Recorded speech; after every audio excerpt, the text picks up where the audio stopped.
My message is that we'll be watching you.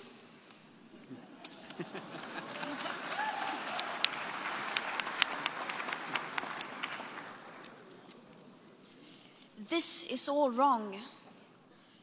I shouldn't be up here.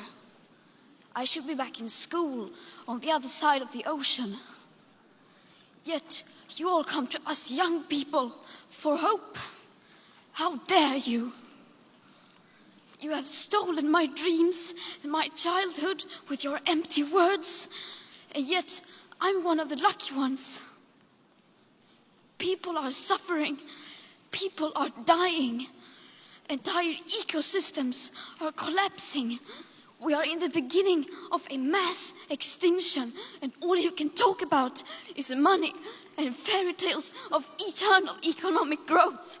How dare you? For more than 30 years, the science has been crystal clear. How dare you continue to look away and come here saying that you're doing enough when the politics and solutions needed are still nowhere in sight?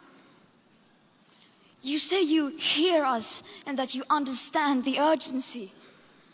But no matter how sad and angry I am, I do not want to believe that.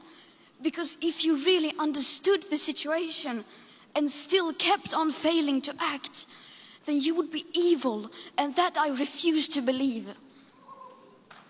The popular idea of cutting our emissions in half in 10 years only gives us a 50% chance of staying below 1.5 degrees and the risk of setting off irreversible chain reactions beyond human control. 50% may be acceptable to you, but those numbers do not include tipping points, most feedback loops, additional warming hidden by toxic air pollution, or the aspects of equity and climate justice. They also rely on my generation sucking hundreds of billions of tons of your CO2 out of the air with technologies that barely exist. So a 50% risk is simply not acceptable to us, we who have to live with the consequences. How dare you pretend that this can be solved with just business as usual and some technical solutions?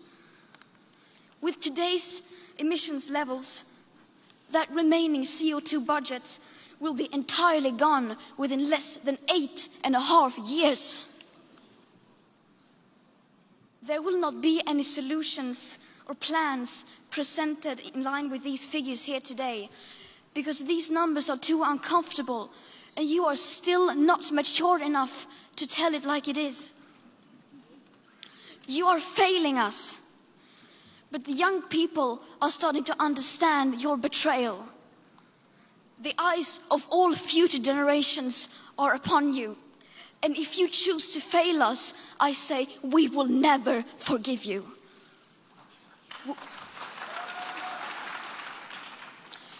We will not let you get away with this. Right here, right now, is where we draw the line. The world is waking up, and change is coming whether you like it or not. Thank you.